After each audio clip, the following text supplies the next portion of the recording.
Bueno, tengo que usar la mascarilla porque es el protocolo del auditorio. Buenos días a todos, bienvenidos a esta plática de la doctora Elizabeth Wimber. Voy a hacer una breve introducción de su trayectoria. La doctora Elizabeth Wimber es profesora titular en el Departamento de Ciencias del Cuidado de la Salud en el Colegio Universitario Merit Cederschiöld en Estocolmo, Suecia. Su principal área de investigación es la enfermedad de Huntington, pero además también trabaja en la clínica de la enfermedad de Huntington en el Departamento de Neurología del Hospital Universitario de Karolinska, igual en Estocolmo. Es autora de más de 50 publicaciones y le damos una cordial bienvenida a la doctora para hablarnos de este tema tan fascinante que es la enfermedad de Huntington. Welcome to Mexico and our School of Medicine. Gracias.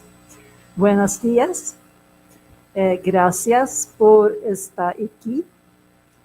No más habla español, perdón. So now I will move over to English. Okay. This talk will be in two parts. First, I will give a review, an overview over what Huntington's disease is. And the next part will be results from a research study on predictive testing and the long-term psychosocial impact of predictive testing. And I realized that there are different knowledge about Huntington's disease in the audience. So I have prepared a basic presentation about Huntington's disease so everyone can follow. So I'm working in two different places in Stockholm. I'm working in Marie Cederschiöld University College, and that is 80% of my time. And I'm a senior lecturer at the nursing program at University College. And then I'm also working at 1 day a week at the Karolinska University Hospital. Maybe you have heard about the Karolinska Institute with a Nobel Prize, and it's the connecting hospital. And there I work at the neurology department with Huntington's disease patients.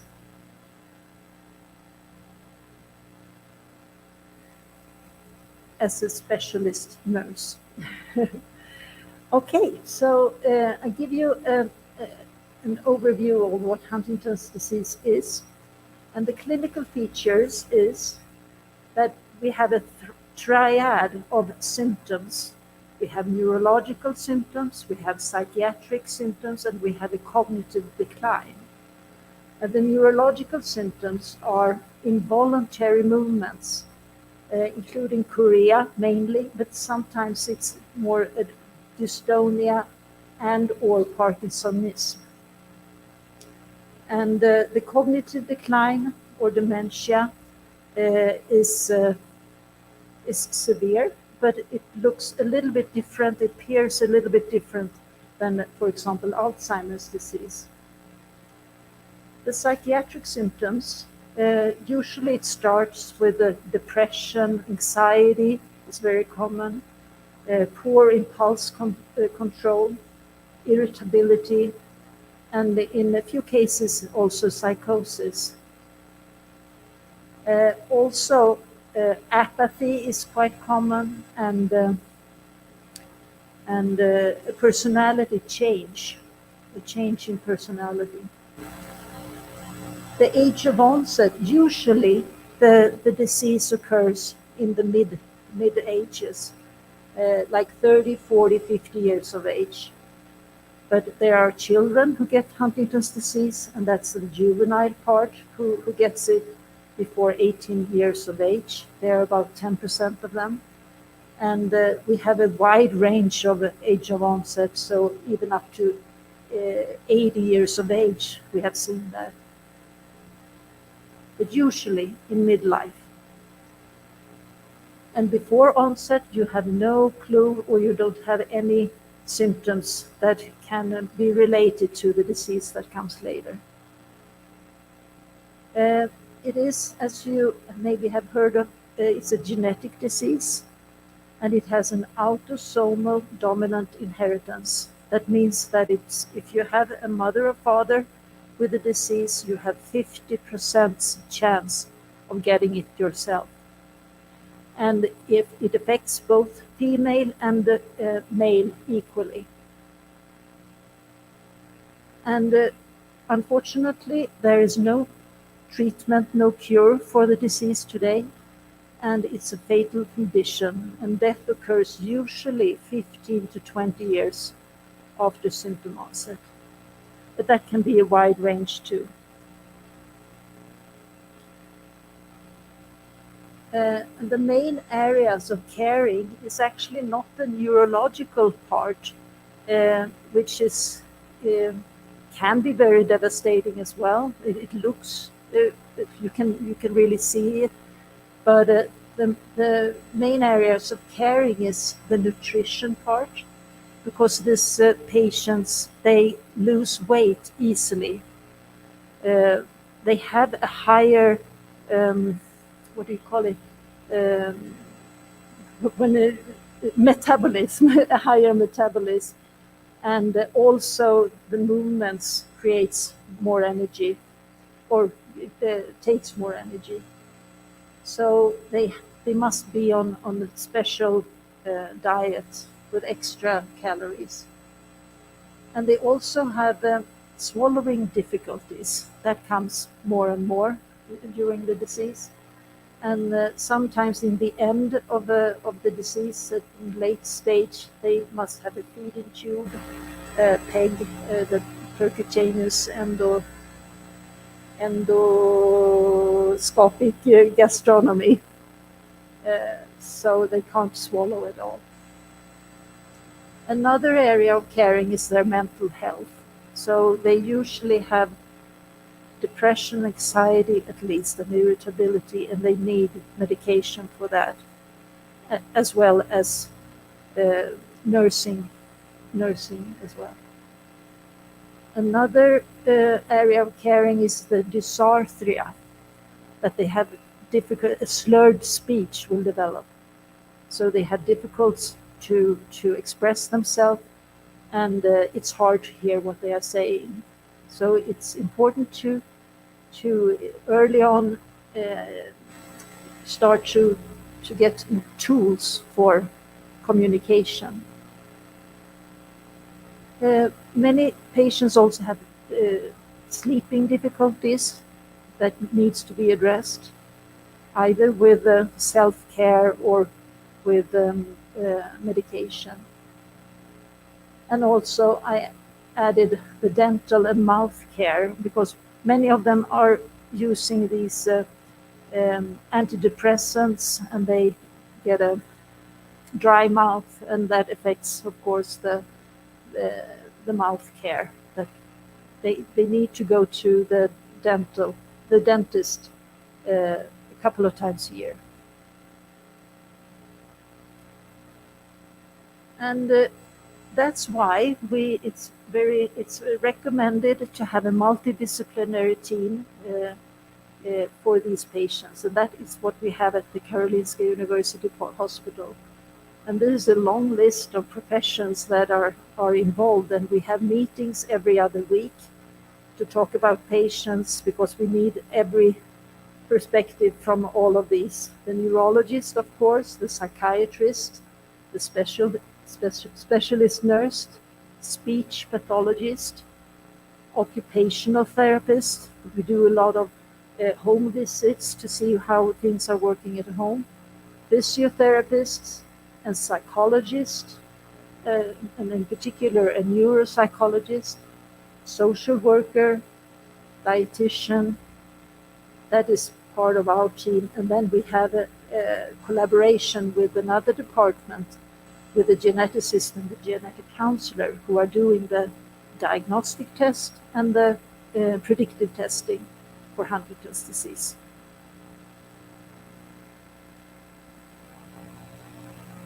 Okay, so now I want to show you a patient. Let's see if I can make this work. It did work before.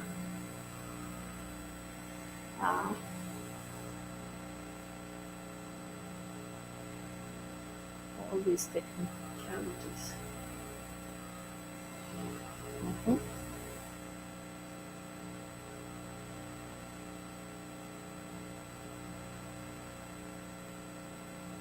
Keep our fingers crossed.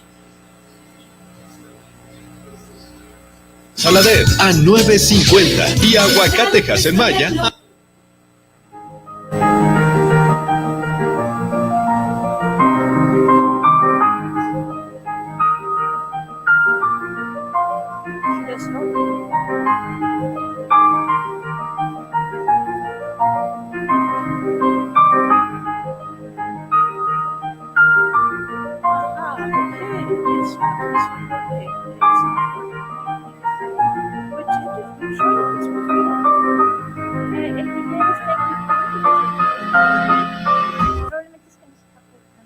We did it before. We tried it, but okay.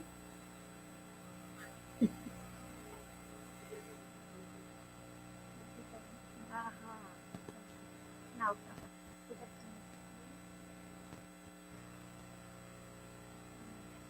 oh, gracias.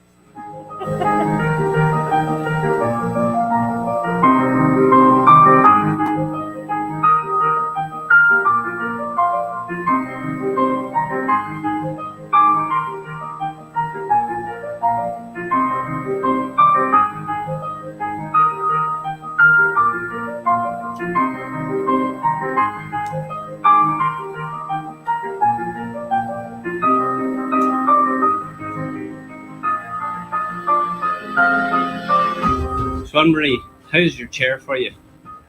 Lovely. Lovely. What was your other chair like before? Comes from uncle. And you found that you would slide down the chair and fall? Yeah?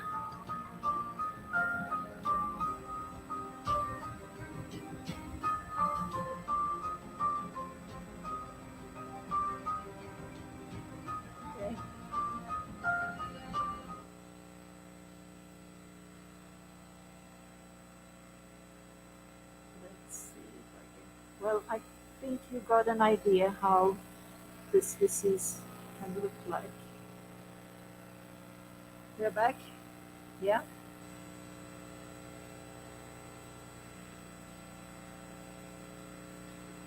Okay, so what is this? Why is this happening? The etiology of the disease. Do I need to? Okay.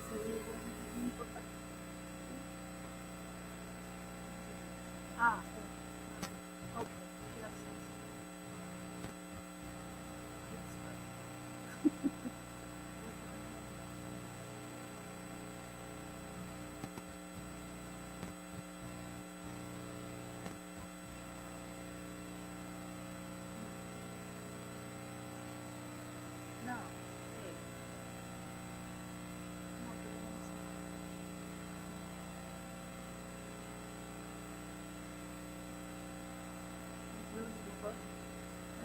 It's this one.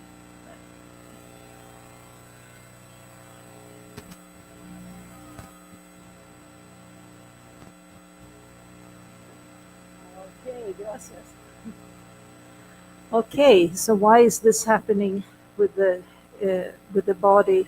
Well, the disease is due to a CAG expansion in the Huntington gene on chromosome 4. The CAG, it's the DNA sequence of repetitions of the CAG repeat in this protein called Huntington. And we all have the Huntington, and we all have the CAG repeats, but for that causes the disease is that you have a big part of it. You have more than 36 CAG repeats. That causes the disease. And the number of the CAG repeats is important, because the more CAG repeats you have, the earlier you get the disease. So it has an inverse correlation to age of onset. But as you can see on this slide, there is a wide range. So there's a lot of people who have it between 40 and 50, and it's hard to tell exactly when they are going to get the disease. But as the even more repeats you have, the lower. Then you have the juvenile, the children who gets that. They have a lot of repeats.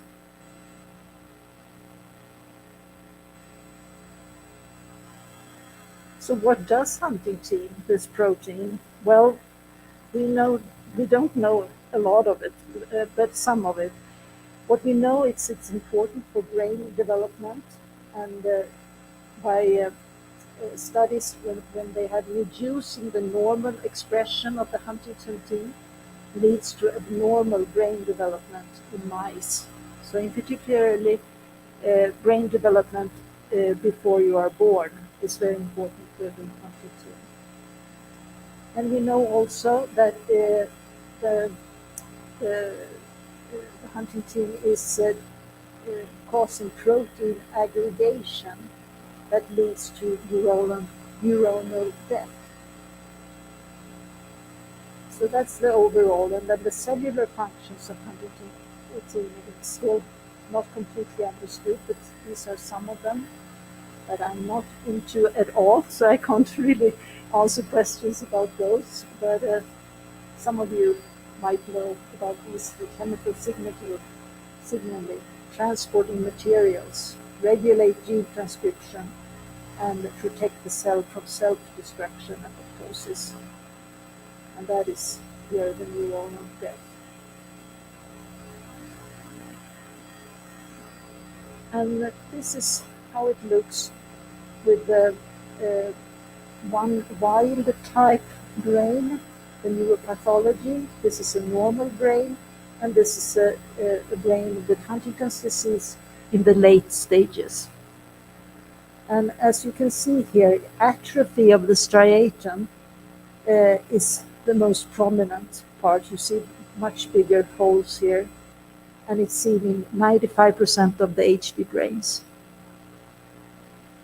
And also an atrophy, it's in particular the basal ganglia that is affected. Also atrophy of the frontal lobes. 80% of the HD brains show atrophy of the frontal lobes, as we can see here. But however, 20% are apparently normal. And the epidemiology is interesting. The prevalence is about 10 persons per 100,000 people in the North America, Europe and Australia, or I would say Western Europe and Australia. However, it's probably underestimated. But it's a low prevalence in Finland, Africa and Asia. And here you can see the red countries are those with the highest prevalence. Here's North America, here's Sweden, here's the rest of Europe and Australia. Mexico is here between 1 to 5 persons per 100,000, so a little bit less than the rest of North America.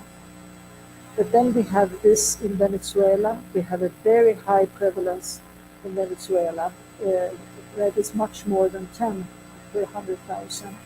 And that's actually where they found the mutation, studying families in the Lake Maracaibo in Venezuela. And as you can see, there are white countries and there are no, it's unknown. So I would think it's the rest of South America, it's present as well, but we don't have any prevalence studies.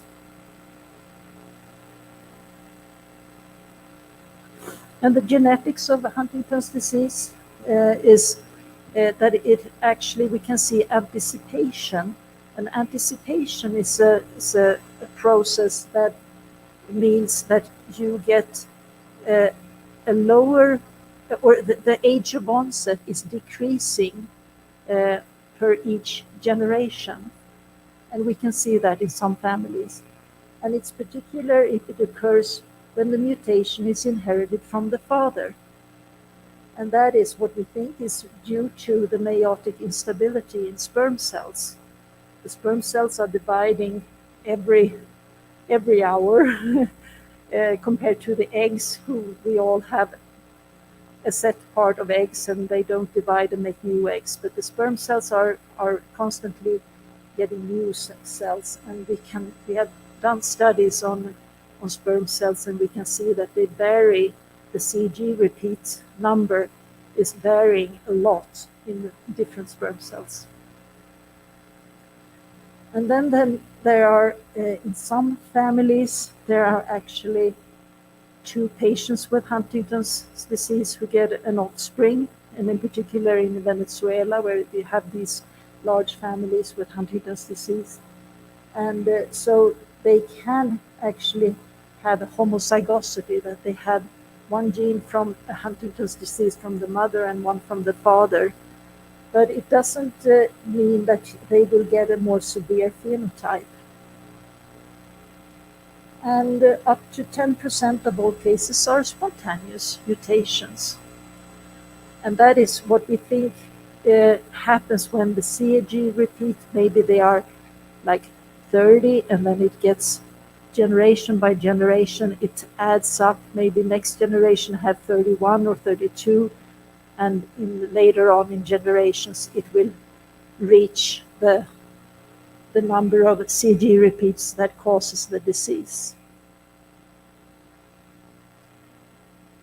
Treatment. Well, I said that there is no treatment, there is no cure. There is treatment, but there is no cure, but only symptomatic treatment. And basically it's the neuroleptics, the first and second generation of the neuroleptics that we're still using, and antidepressants. That are the main symptomatic treatments that we can give these patients. I don't know if you have heard about tetrabenazine, but there is some benefit. Some patients are using these, and it has some effects on the movements, but not for the dementia and the psychiatric treatment. But it also has multiple side effects, so we have to be very careful with this medicine.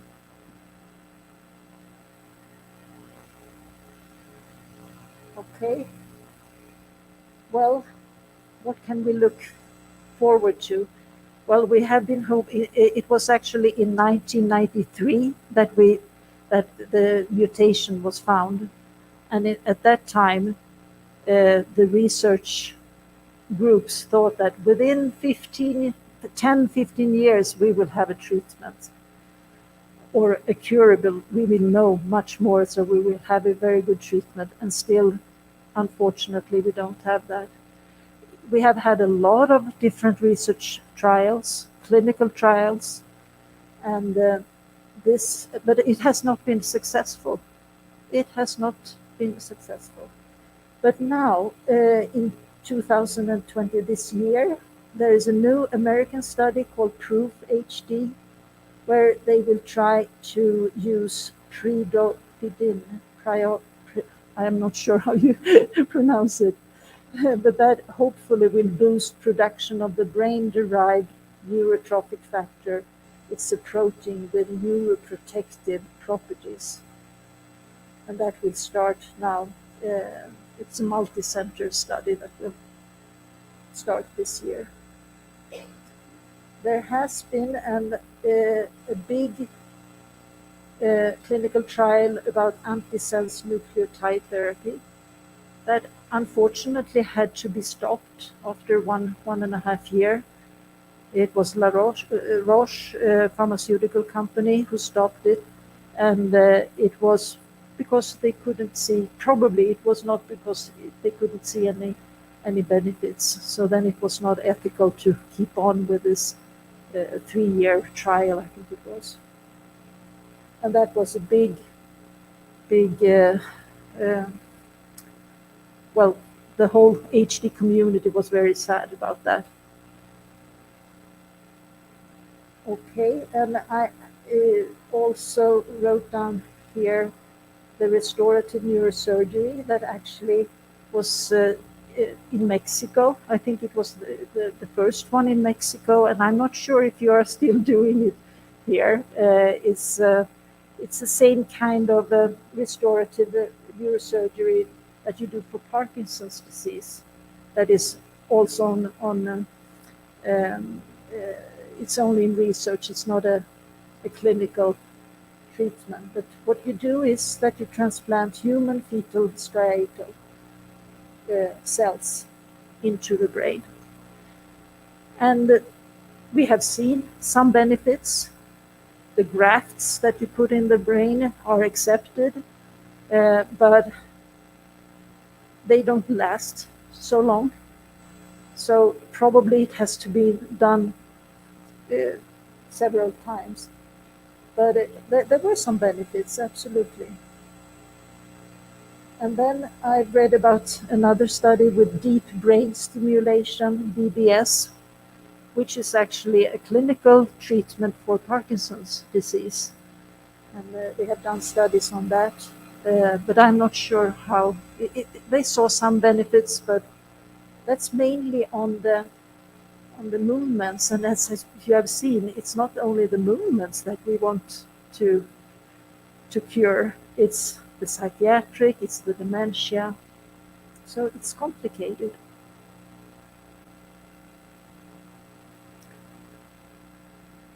Okay. Now I think we are going to move over to the next part. And before I do that, I just want to introduce the predictive testing for Huntington's disease. We can do predictive testing. We can do diagnostic testing. It's a blood test that you investigate the CAG repeats in a blood test. So it's pretty straightforward to do the test. But the predictive testing is special because you do it when you don't have any symptoms. You do it to get to know, do I carry the Huntington's disease gene? Will I get the disease or not? So that's looking into the future. So to know that or not to know it, that is actually the question, and it's a difficult question. And because what will you do? What to do with the knowledge? Because there is no treatment today. We can't do anything exactly to prevent the disease. It's just to know. So what do you know with the knowledge? And onset, do I want to know when I get? We can actually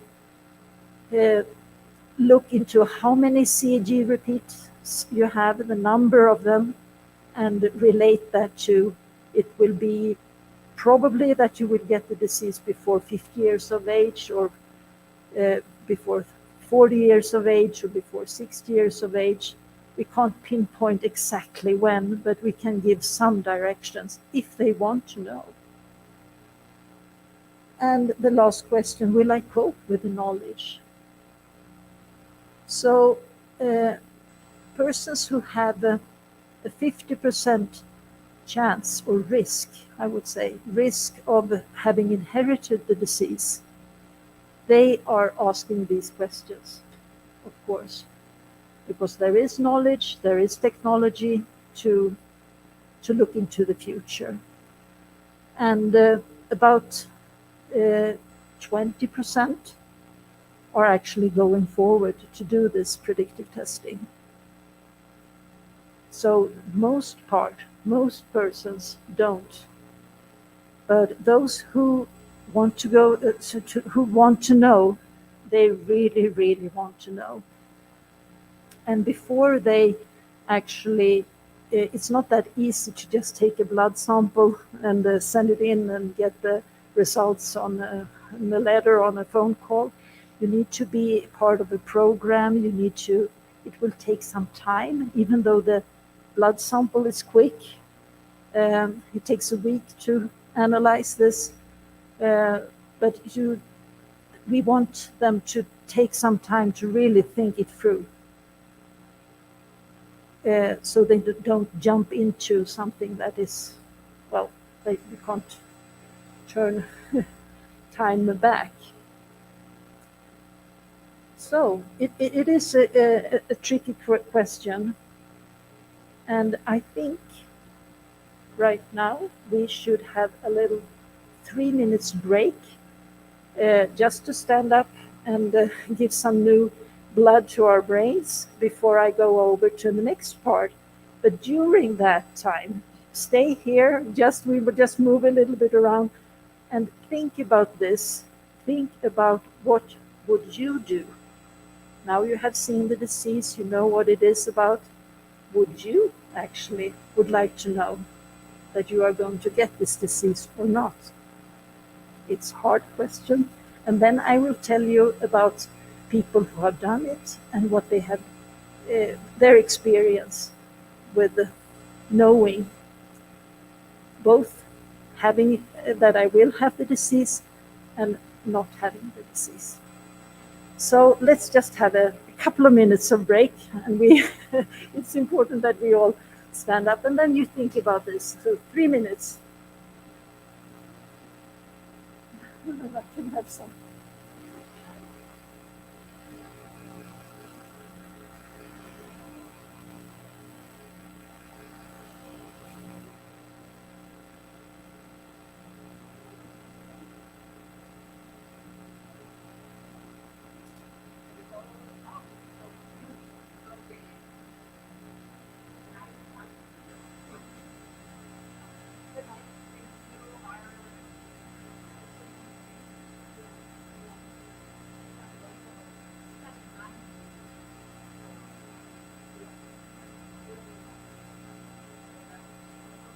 That's right, and we will, yeah, that's right.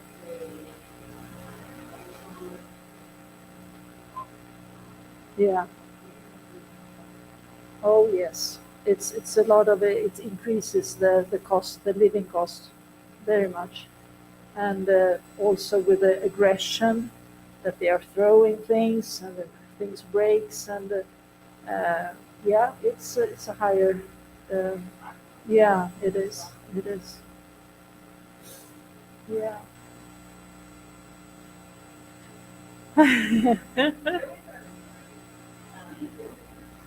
Okay, are we ready? Everybody has been using their legs a little bit. It's actually very important.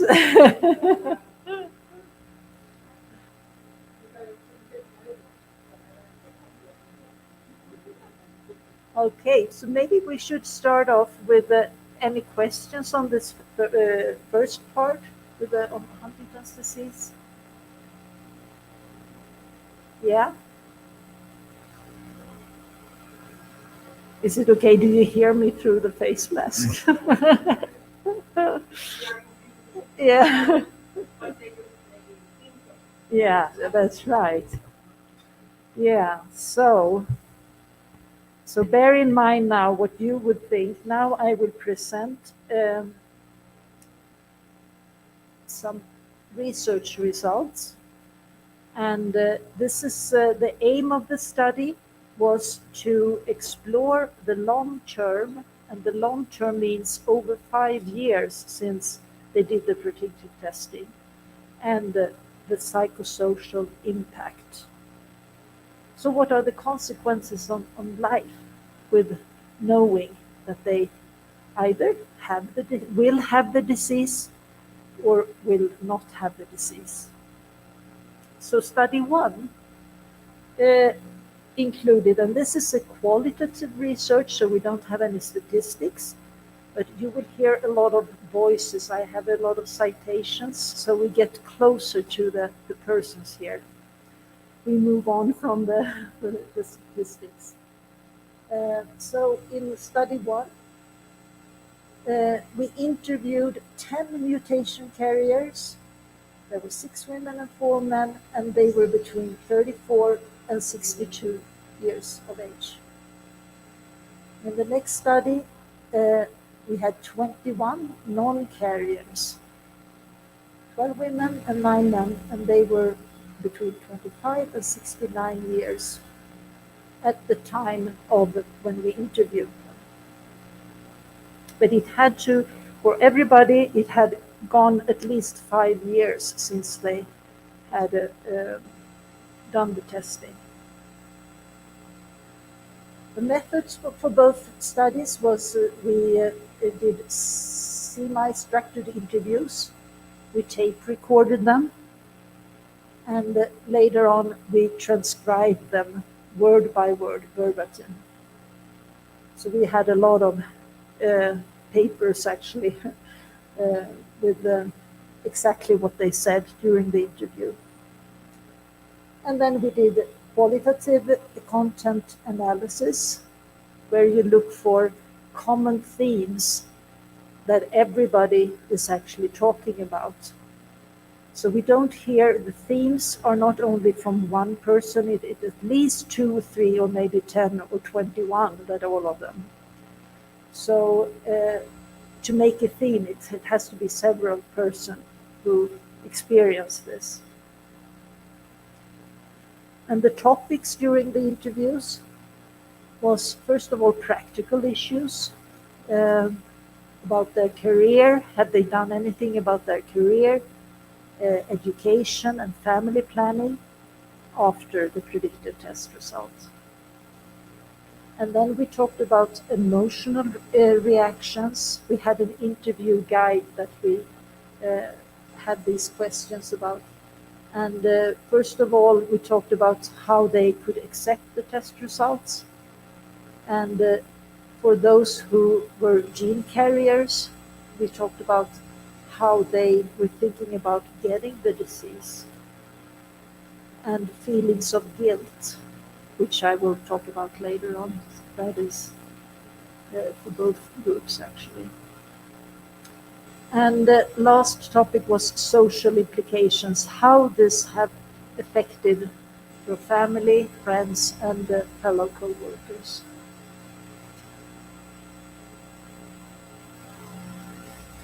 And here are the themes. The first theme was changes in practical life. And some of them did actually found out that, and now we are talking about the mutation carriers only. So I'll do two groups different. So it could be that the knowing that you are going to get the disease was either a motivator or a hindrance in their life. So there's one citation here, and that is an example of a motivator saying, when I got the test results, it was like push to make the best of my life. So they really want to get on with their life and do the best of it. Another one thought it was a hindrance, and this is a citation. It is a really long educational training, and there is no point of starting it. And today I'm very skeptical toward what I will remember. So this person was quite young and didn't want to pursue a training that she actually wanted to do, but she felt that no, there's no point of starting it.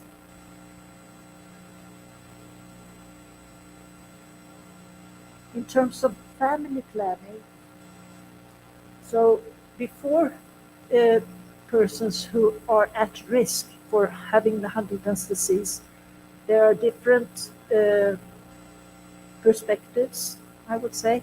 Some people, they really don't want to have children at all, just because of the risk of keep on the disease to next generation. But many persons actually want to have children, and they think that, oh, when in 30, 40 years of time, then there will be a cure, and that will be fine. But this one, now we have the mutation carriers. Some of them had already had children, but those who didn't have children and was a mutation carrier. And there is a citation here about family planning. I think I would do it if the situation arose. This one was a single person. They could be healthy too. And it doesn't really matter if they are gene carriers. They might have come up with something by then. So they had the experience themselves being a gene carrier, and it was maybe not too bad. You can cope with that. And again, they might have come up with something new by then.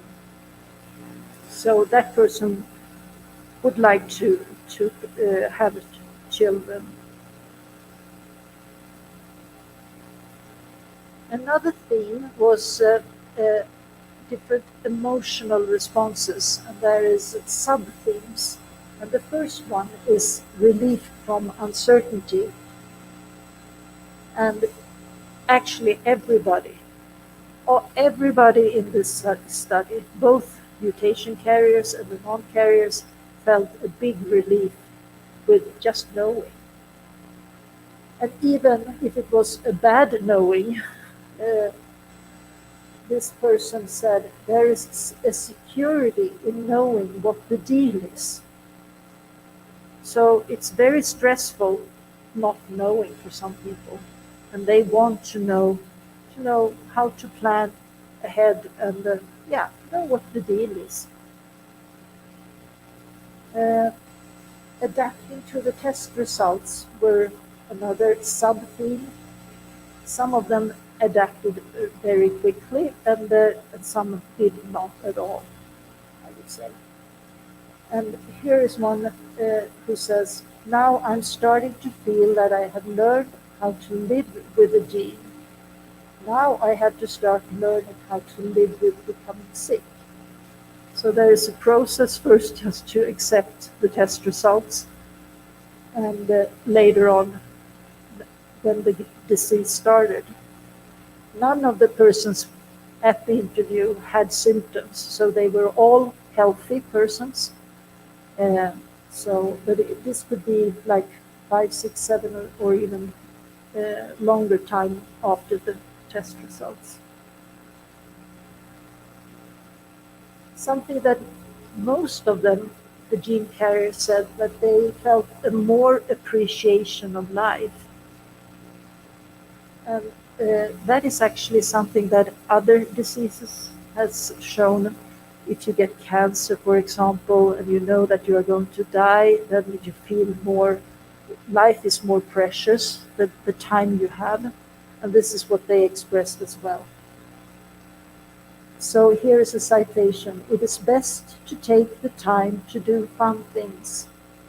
I'm going to have as much fun as I can for as long as I can. I have become happier, or one appreciates life more. But there were also some of them, out of those 10 mutation carriers, we had those who actually regretted taking the test. So there were 3 of them who regretted the test. It was harder than they thought it would be. And this is a citation. I never imagined that thought. I was so sure of not having the inherited disease. It is tough that I have done it. Hope has disappeared. And this is one major thing with hope. If you don't know, you can still hope that, I mean, you still have 50%, and you can hope for that you don't have it. But hope is gone when you know. And what do that do to yourself? Hope is actually a very important notion for your health, that you hope for something. But they can also hope for having a good treatment, hope for that children doesn't have it, and so on. So hope is very important. But for this person, she or he felt, no, it has disappeared. Another theme was about the social relations, how it affected their families, friends, and fellow co-workers. And one sub-theme was that they felt it brought the family closer. And this person says, it has gotten better, closer, better, nobody not knowing.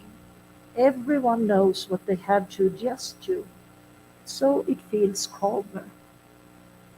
So there is a common theme that it feels more secure to know, and it's calmer that everybody in the family knows.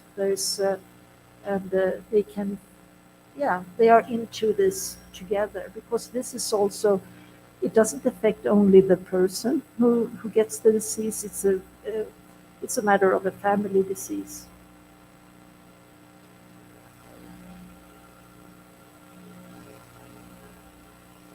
And then there was we had questions about how they actually, had they started planning for onset, planning for having the disease, had they made any adjustments at home to take care of the involuntary movements and so on.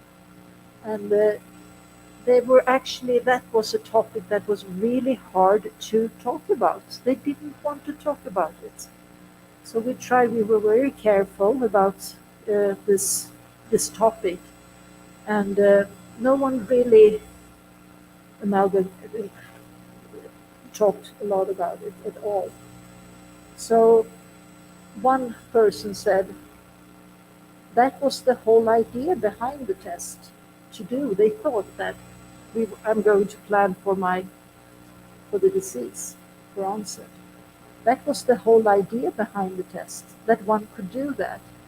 But it goes down the drain, I can tell you that much. It doesn't work at all. No, not at all.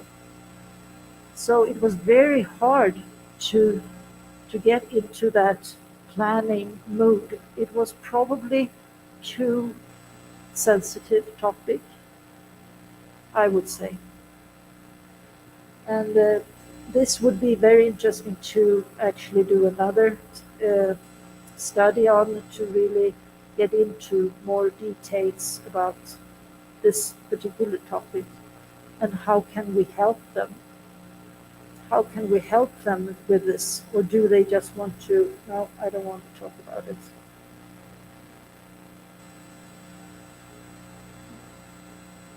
And another theme was feelings of guilt among the mutation carriers, that they felt sad about having will have the disease, and to put on the same risk to their children. And there is one citation here, I think my son also has it. That is even worse than knowing for herself. It is horrible. So this is it's tough.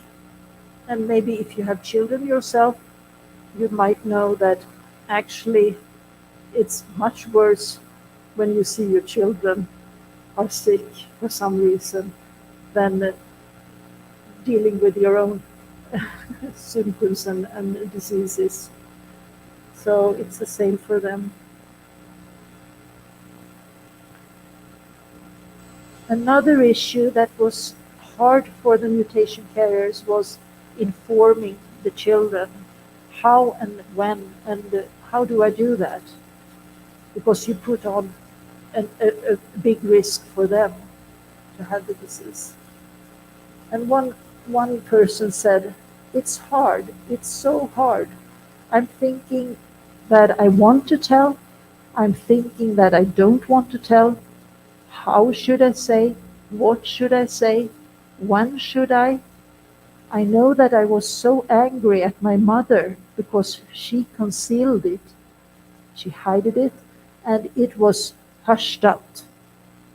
I hated it, and now I guess it is not as hushed up towards him as my mother was towards me. But I feel that it is something that has to do with him, but it is so hard. How should one say something like that?" So this informing the children is actually a very sensitive topic in the HD community. The families, some families, they don't want to talk about it at all. They are neglecting it completely, I would say. And that is not, our experience is that it's not good to do that, because when it comes to, it makes clear that it is in the, you have the disease, it will be a lot of anger towards the parents who didn't inform them. But it's a very tough issue. Okay, so that was the mutation carriers. And now we move on to the results of the non-carriers. And one could think that the non-carriers, well, they are just happy to, well, I don't have the disease. Wow, now I can just go on with my life. And but it's not that simple, I would say. And we'll show you about that. First of all, there was a wonderful, great relief for the non-carriers to get rid of that risk, of course. And there are some citations that are really happy here. It is definitely the happiest day of my life, happier than when the kids were born, to be honest. This relief, it was so extreme. So that's the major benefit with having getting the disease, getting the test. Sorry. Another person said, "I really felt like I had gone 11 years imagining symptoms, and it's amazing how strong symptoms one can imagine."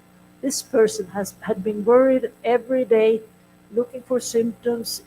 Every time she was tripping over something, doing a little bit stupid things, or you drop things like we all do, she thought immediately, "Wow, I have it. Now it's the onset."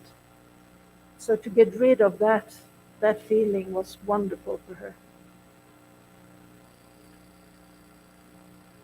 And then we had, as well as for the gene carriers, we had a motivator for life. And for some of them, they did really actually prominent lifestyle changes.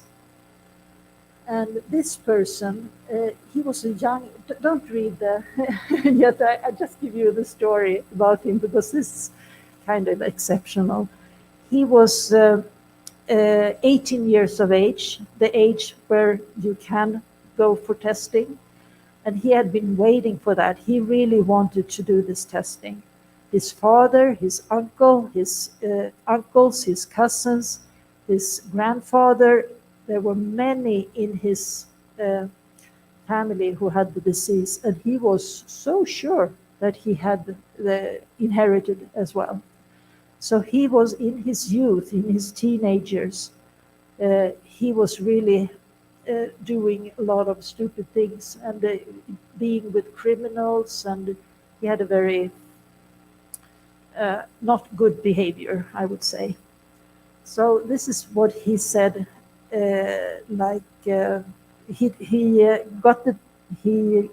tested at 18 years of age, and we met him like he was 23 years of age. So this is a citation.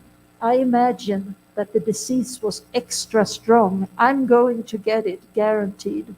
I'm going to die young.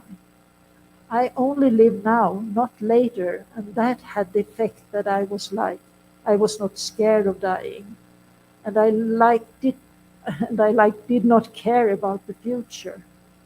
I did not have any thoughts at all, no plans what I wanted to be when I grew up. Old, that's something that I will never be.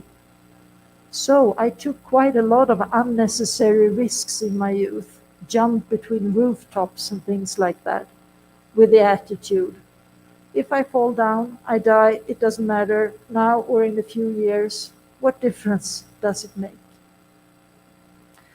So, and he was with a gang who actually had a lot of criminal behavior as well. And when he got the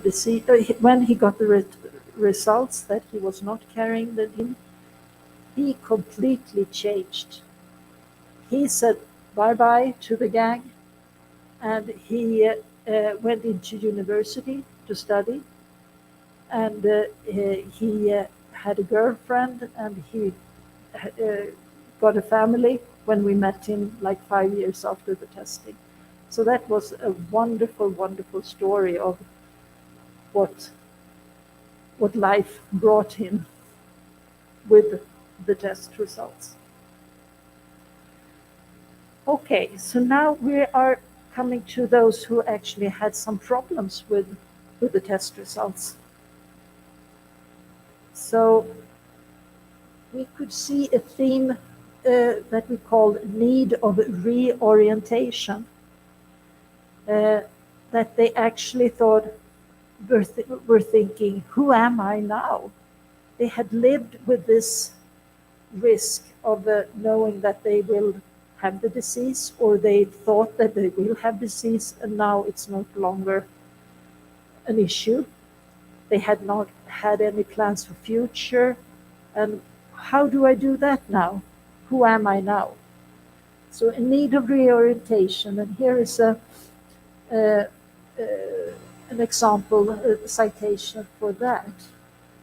You build a wall, brick by brick. It took a couple of years, and then it appears the wall is not needed. Let's tear it down, but you can't do that in one move. You have to tear it down slowly, brick by brick. It takes time to process. And I think that is quite a nice metaphor with how long it takes to actually to put down your guards, so to speak. She had been prepared for the disease all her life, and now she had to adjust that, no, I can have a future as everyone else. And she needed some psychological support.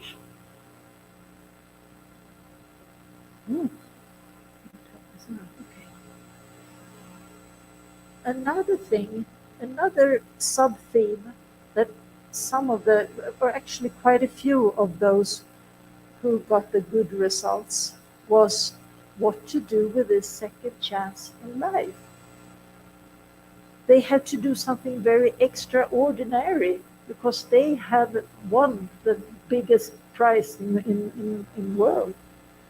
So this person, this is a citation, I felt that now I have received a second chance, in some way, a second life, a new life. And then I don't really know what to do. All of a sudden, you are supposed to be happy, right? And really blessed and think that everything is a walk in the park. And it wasn't. It was tough. So there were some difficult years. So some of these persons who got a good results actually had problems that actually they had a clinical depression because they didn't know how to handle the new situation. the need of a new identity was strong, and the pressure of doing something extraordinary was overwhelming.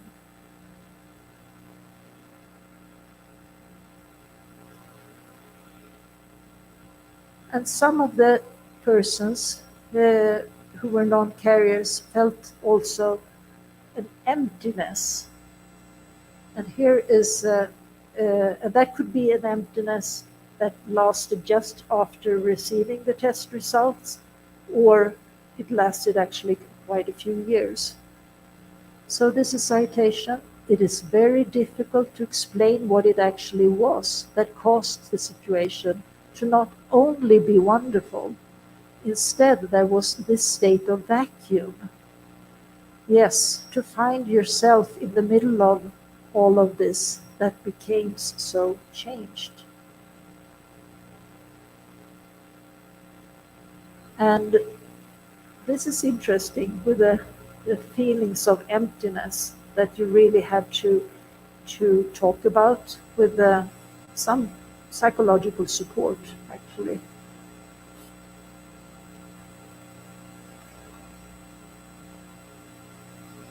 Okay, and then we had another theme, and it's called strong impact on family relations. And some of them were really having better family relations. They felt that they became closer to their family, to their mother, father, or sibling, or maybe not siblings, but partner. And one expressed that she felt less dependent to her husband because she, as she said, my whole life was tied to him. She felt so dependent to have a partner who was going to take care of her when she became sick with the disease. And now she was much more freer, and they were more equal, and that makes them feel much closer to each other. So that was good. And now we come to these feelings of guilt. And there were persons who expressed these feelings of guilt, what we call survivor guilt. When you don't get the disease, when you survive a big catastrophe or whatever, it's called survivor guilt. That you are feeling, why do I live? Why didn't get it? And feel guilt towards the one who didn't make it, so to speak. So this is a citation on survivor guilt. Now I had started to wonder, why should I have been the one to have made it? It was a really big deal, so why me? Why, I was not any more deserving to, so to say, make it. And my siblings, and XX is a person who was the world's nicest, had like always helped everyone, and had always reached out a helping hand, and to be affected with something like this. And then I'm the only one who doesn't get it. Yes, that was very difficult, and that was difficult for several years. She was one of 5 siblings who didn't get it. All of the others were getting the disease, and she went into a clinical depression for some years, actually, for these guilt feelings.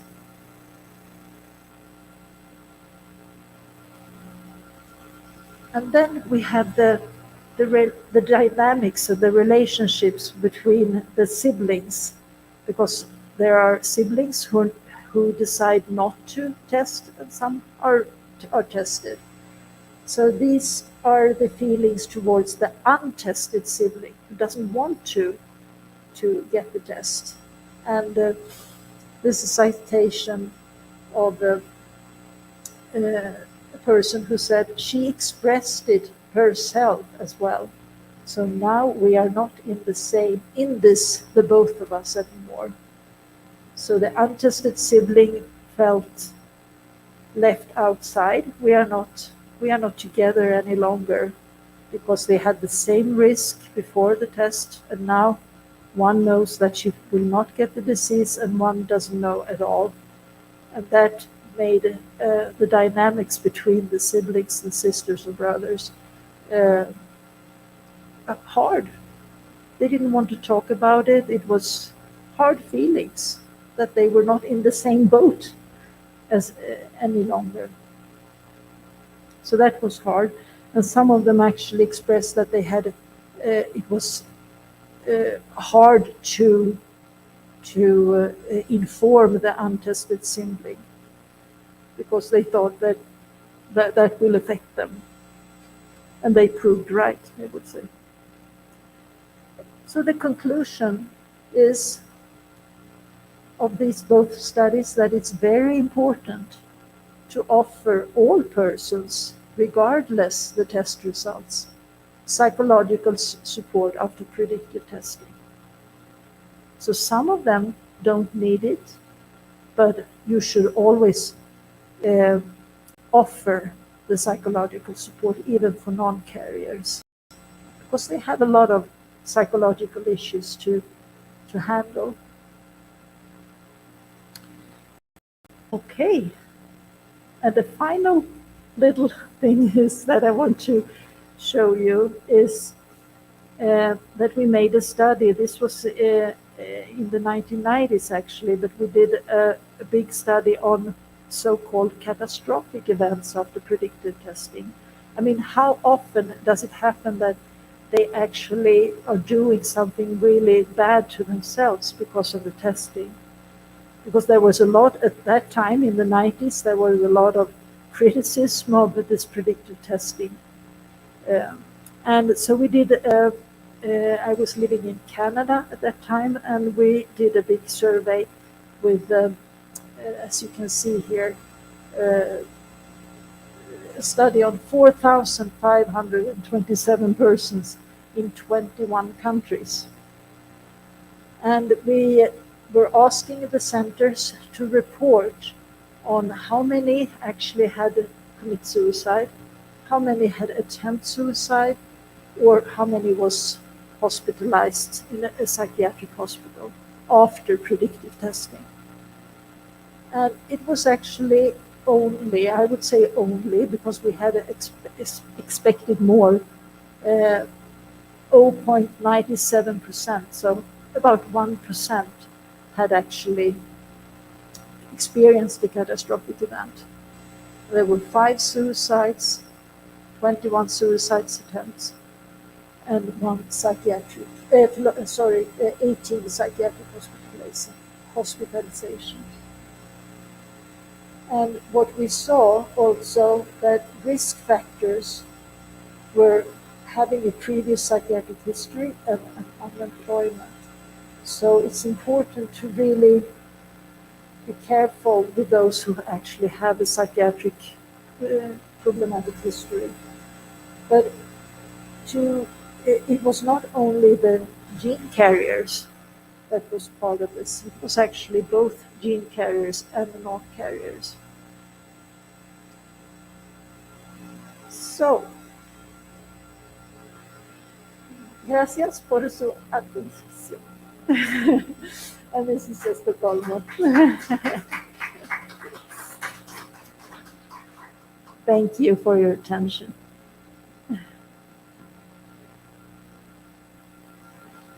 Any questions? Okay, wonderful. Yes. Yes,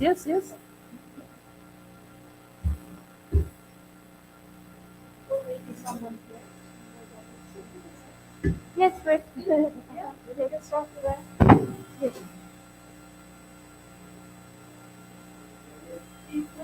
Sí.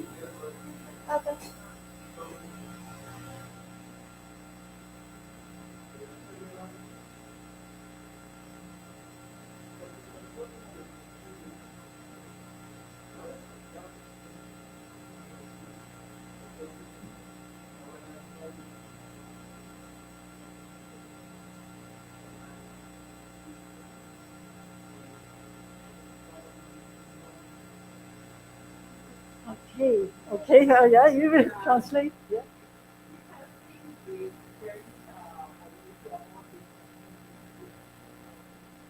Mm, mm, mm, mm. Yeah,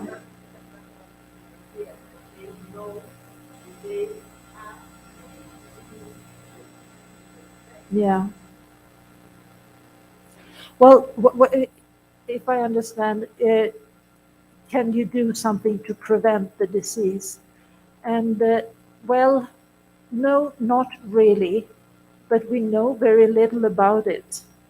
But what we know is it's good. What we say to our patients who are mutation carriers, we say to them that it's very good that you are in good shape physically, that you do your training, the balance because of the balancing problems later on, that if you are keeping in good shape and with the training physically, that's good. And there's no food or what we know of that actually click. No, it's not. No, unfortunately. No, no, no. But we hope for finding something that can maybe not cure it, but to slow down the progression. And hmm, it's sad. Yeah. Hmm. Yeah. Probably just trying to delay the year of onset. That will be the only thing, no? Because changing the to healthy lifestyle maybe will just delay a little bit the progression of the disease, but not avoiding. Yeah, it's a good question. We haven't seen, it actually has been a few studies of that. Can you uh, push away the onset? We don't know exactly why it starts at a certain age. The only thing that we know is it depends on the CAG repeat number. If you have many of them, it starts earlier. Even though you have the best, healthiest lifestyle, it will start early. But there is probably, I would think there are factors that could slow down the onset, but we don't know of that yet. So just to have a good, healthy lifestyle, you make the best out of your life as long as possible is what we advise these persons to. What somebody in the Facebook is asking, what is the expectancy of life with this disease after the onset? The onset. So it's usually they live 15 to 20 years, but I have seen patients who have been living for longer than that, up to 30 years. So it can be a more aggressive one, and it can be a more milder. And it's usually the milder, the later on, if you are over 60 years of age, you can get a very mild version of Huntington's disease. We have a patient who is 92 years old. He actually has the disease and he's still driving and he is very little affected. He has it, it's for sure. So you can live a long life as well. But that is unusual, I would say. Yeah. The same person, Lidia Susana Laino Azarini, is asking if it is possible to diagnose in the fetal stage, like prenatal Yeah. diagnosis. Absolutely, you can do that. And there are persons who do that, and then they can abort if you're already pregnant, and then you test the child or the fetus, and then you do abortion, or you can do pre-implantatory diagnosis that you take out the egg and yes, you do that outside the body and pick those eggs that are healthy, that you know for sure doesn't have the CAG expansion. So yes, you can do that. Thank you. And Adriana Ochoa is asking, what is your experience with this disease in your country? The experience of I think it's like an open question, maybe about the incidence or how to treat the patients in your country, or what your country is doing. Okay. Let's see if I understand the question. I think it has been a disease that you are feel ashamed of. You feel ashamed of that you don't show it because it's something, and that goes for all kind of psychiatric diseases, that you don't want to talk about that. You feel ashamed that this is in your family, and then you feel not treated well because of the psychiatric part, as well as so it comes from the family that they feel ashamed of it, and it comes from the society that those with psychiatric symptoms actually are, they are not treated as well as other people with the physical diseases. But I would say I've been working with this since 1980s, and it's much more open now. I've seen a big change actually in the society. The society is opening towards all these psychiatric unhealth, the mental unhealth. So it's much better treatment from the society, and as well from the families, that they don't feel so much ashamed any longer. But there are still there is a lot of feeling ashamed, and that you shouldn't talk about it and things like that. But we are getting better. I think that the situation is not only in your country, probably it's like a wide feeling on these psychiatric conditions. People try to hide it, but that's not correct, because if they hide it, they will not receive the medical attention earlier, and it will get only complicated. Absolutely.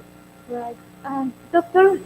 Juan Fernandez Ruiz is asking, how do you compare the catastrophic events that you mentioned in Huntington's disease versus other neurodegenerative diseases, like with the family, involving the family response? Okay. So we're talking about the catastrophic events, comparing with Huntington disease against other neurodegenerative diseases. That's right. Oh, that's a hard question that I don't have a true answer to, but I can just make some thoughts about it. First of all, I can say that the catastrophic events was higher in the HD families, even though you don't go testing. So there is a higher risk of committing suicide if you are part of a Huntington's disease family. Studies have shown that. And then when you go testing, we could see what happened there. For example, there is testing in other families, like Alzheimer's disease. They can also, some of them, it's an autosomal dominant inheritance as well, and they can test. And I would say, I don't know of any studies about that, but I would think that it would be the same thing, that some of them are actually having problems with suicide thoughts.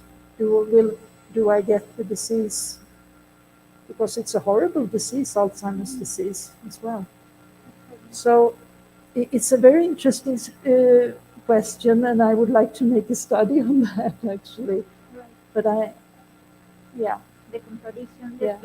I think that the main difference is Alzheimer's most of the Alzheimer's disease, like 99%, is sporadic. Yeah. So people doesn't know if they are That's going to right. develop or not. Yeah. And as the question of the person present Yeah. here in the audience, Yeah.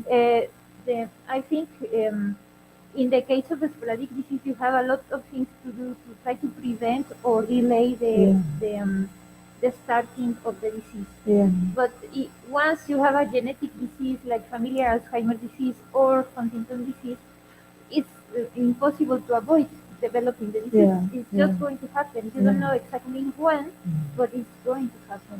That's unfortunately. right. Yeah. Yes. Yes. That's very tough. Yeah. And You people, can't blame yourself. exactly. You can't blame on yourself on how you are living now. Yeah. Adriana Ochoa is also asking similar question like before. She's asking the experience in Suecia, in Sweden, Yeah. about this diagnostic, the test of the diagnostic, the pre-symptomatic. I think you already talked a little bit about, a lot about what is the response of these people, no? Yeah. When they know the result of the test. But the Adriana wants to know a little bit more of your experience in that country. Well, what I can add to this is that some of them who actually they want to know, they get into this kind of a program for predictive testing, and then they are in it for a couple of months, and then they actually says maybe they have already taken the blood tests, and then they stop it, and they don't come for the results. And that is why we want to, it should take a couple of months, maybe 6 months, before you really feel like, yes, I want to go forward. Most of the persons who come for predictive testing wants to know right away. I have decided I want to do it, but just make it quick. But, and they are kind of sometimes upset that it has to take some time. But afterwards, they understand that, well, it was good. It was good for me. It was good that we had this time. Right. And what is the time they Yeah. need to wait Yeah. for the result? For For the genetic result, Yes. how long do you need to wait? Well, I would say 3 to 6 months. But it depends also on the person. If you see that the person actually is unstable and needs more support, and then it could wait a little bit, but at least 3 months because they have to see different professions. They have to see the psychologist and the psychiatrist and do some testing, to think about what to do with the test results. So it's not only to take the blood sample. You have to fill out forms and to think about it, and well, we think it's good. Dr. Juan Fernandez Ruiz is asking if there is an effect in educational and socioeconomical background of the person in relation to the response of the test. No, we haven't seen that. Not for the research I have done.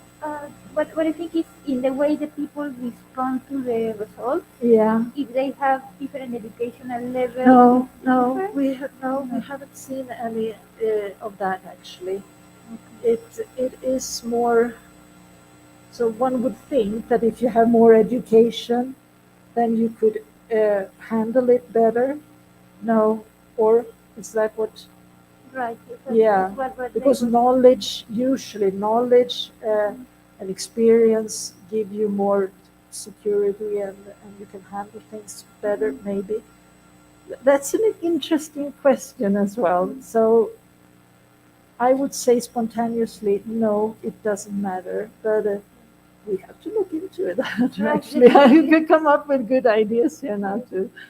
But at the end, I think that it could be indistinct of having higher education or lower education, the feeling of what is going to happen with your life. I Yeah. think that will be common if you have higher or lower education, because at the end it's something that is like very personal. No, what I will do if I know Yeah. or not, Yes, if I have or yeah, not yeah. the possibility to develop this disease. Yeah. So probably that's a common factor of human beings, Yeah. the way they will react. Yeah. Yes, Interesting. Yes. and yes, in my opinion, it's very tough, this decision of blood testing of Yeah. genetic diseases, because you don't want the patient to get into catastrophic No. response. So you Yeah. don't want them to finish their lives. Yeah, No? that's So right. really, I think it's important to talk to them before the testing, all the Yeah. possibilities. They have to know what you will do if it is positive or negative. So discuss a lot Yeah. before having these results, because you are talking about human lives. Yeah. So it's really something very delicate ethically. Yeah. It is. But at that respect, you show that only 1%, no, will have Yeah. that Yes.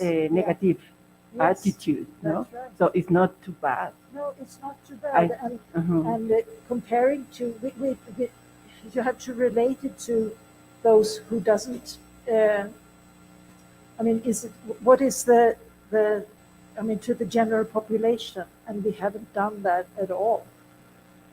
We know that in Sweden it's quite. We have a high rate of suicide, and we don't know why exactly. But one thing is that it's probably we register. We have a very good registration compared to other countries.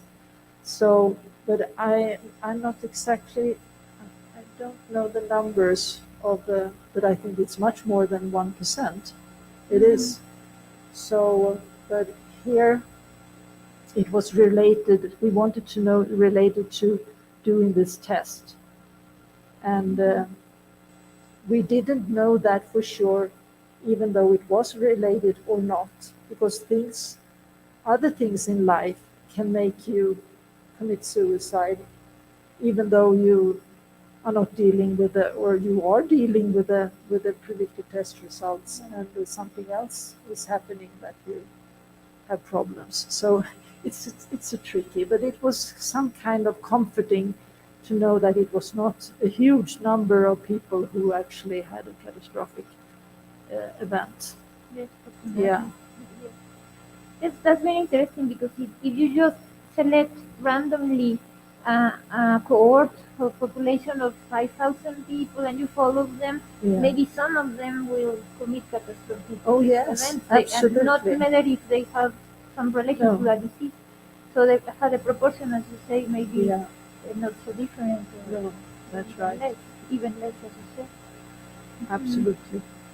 So the people in the Facebook is asking for your email address, because Oh, yes. somebody already wrote your email. Is okay? Oh, yes, wonderful. Because they I'd want more information to read about this interesting Yes. topic. love to. Yes, wonderful. Thank you. Say yes, please. Thank you.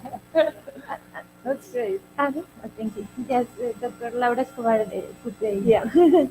Okay. Do you have more questions? Someone in the audience want to ask something? We can help with the translation. Okay. Wow. So we want Thank to you thank so you much for very wonderful much. questions and interesting, and for being here and listening.